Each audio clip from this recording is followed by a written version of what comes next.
বন্ধুরা, আজকে তোমাদেরকে আমার ভর্তা বাটা দেখাবো। নরমালি আমি ব্লেন্ডারে ব্লেন্ড করে নেই, কিন্তু আজকে আমার ব্লেন্ড করতে একদম মিহি করে খেতে ইচ্ছে করছে না। তো আমি হ্যান্ড ব্লেন্ডারটাও ব্যবহার করতে পারতাম, তো করিনি। আজকে আমি মার্বেল টাইলস এর উপরে রেখে ভর্তাটা বেটে নিব। আর যেহেতু এটা শুটকির ভর্তা না মাছের ভর্তা, তো সেহেতু বেশি চাপ দেওয়ার দরকার হবে না, মার্বেল টাইলস এর মধ্যেই হয়ে যাবে।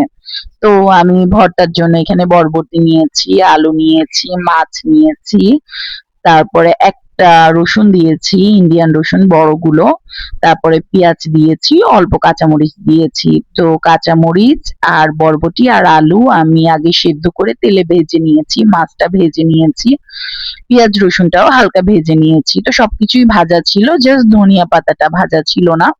ধনিয়া পাতাটা আমি কেটে নামানোর আগে জাস্ট মিক্স করে নিয়েছি। তো দেখতেই পাচ্ছ ভর্তাটা আমি আসলে কি সুন্দর করে বাটছি।